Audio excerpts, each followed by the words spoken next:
This is lesson 3.4, solving equations with variables on both sides. To solve an equation with variables on both sides, you first have to collect all the variables on one side of the equation.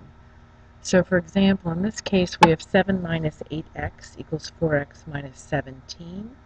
You want to gather all the variables on one side, so we're going to add 8x to both sides, and that results in 7 equals 12x minus 17.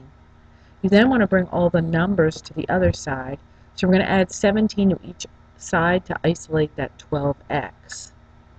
The result is 24 equals 12x. To solve for x, you have to divide by 12 on both sides. So 24 divided by 12 is 2, so 2 equals x. Remember, the convention is always to have the variable on the left-hand side of the equation, so you'll rewrite that equation to be x equals 12.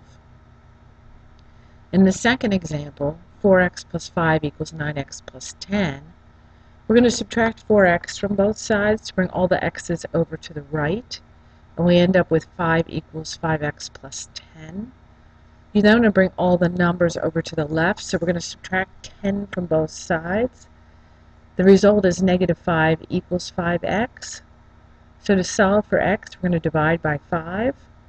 X equals negative 1, and again, because you ended up with the x on the right-hand side of the equation, we're going to just switch this around, rewrite it to follow convention so that it's x equals negative 1. Whenever you have the distributive property or any grouping symbols, you should do that first before you start moving terms around and combining like terms. So we're going to take a look at a couple of examples that have the distributive property in them. In the first example, we have 9x minus 5 equals 1/4 times the quantity 16x plus 60. So the way to attack this is first use the distributive property to multiply that 1/4 through to the 16x and the 60.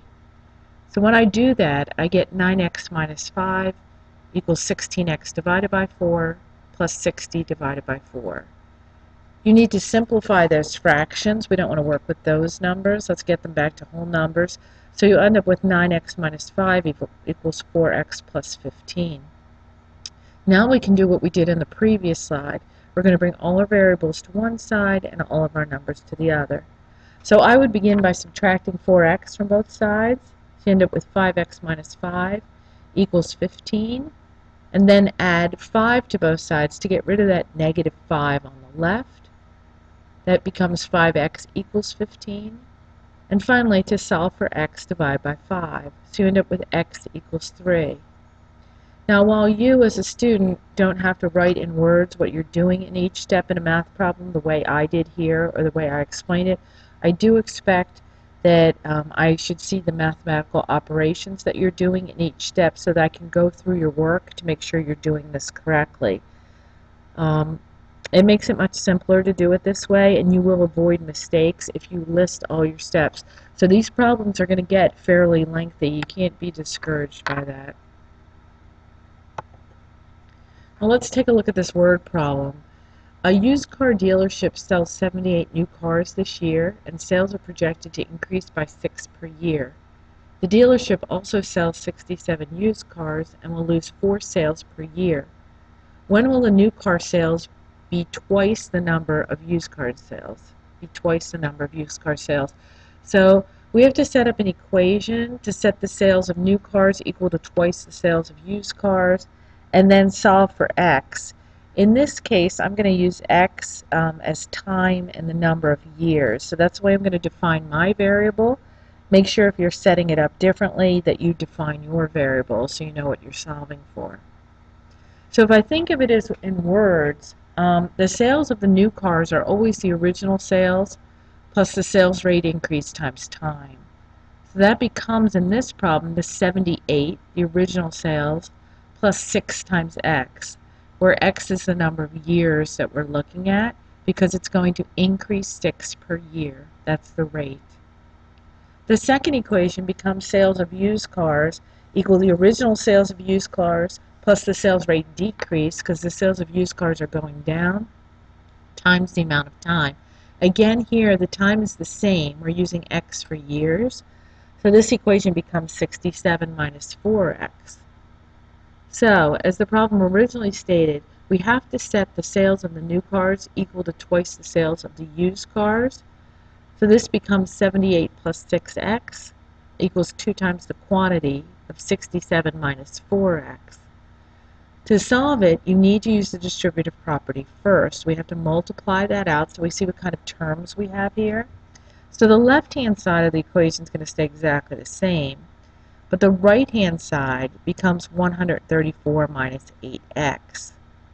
Now we need to consolidate all our terms, bring all the variables to one side and all the numbers to the other. So we're going to add 8x to both sides. It becomes 78 plus 14x equals 134.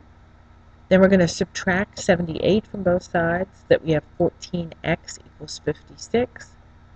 And then you'll divide by 14 to solve for x, so x equals 4. But you have to think what this means. Remember, this is a word problem, okay? 4 isn't the answer here. What it means is that in 4 years, the sales of new cars are going to equal the sales of the used cars.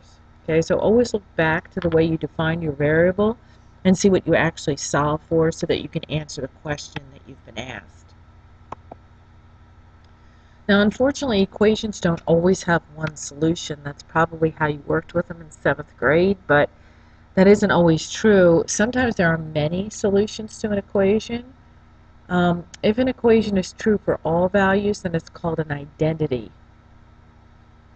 In the third case, some equations have no solution at all, so there's no number that will make it true. So we're going to look at all three in this section. Look at this first example. We have 3x equals 3 times the quantity x plus 4. So to solve it, we go about the way we usually do. We're going to use the distributive property here, so that becomes 3x equals 3x plus 12. But now when we move the variables all to one side, when we subtract 3x from both sides, we get 0 equals 12. Now because this is not true, there's actually no solution to this equation.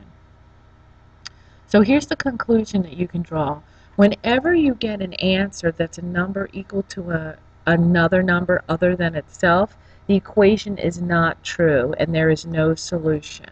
Right? So you have to watch out for that. When you get something like this, that 0 equals 12, or 4 equals 20, or 26 equals 30, because that's not true, that means there's no solution to the equation.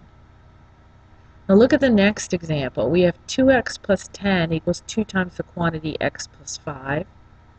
Again, you distribute so that you get 2x plus 10 equals 2x plus 10.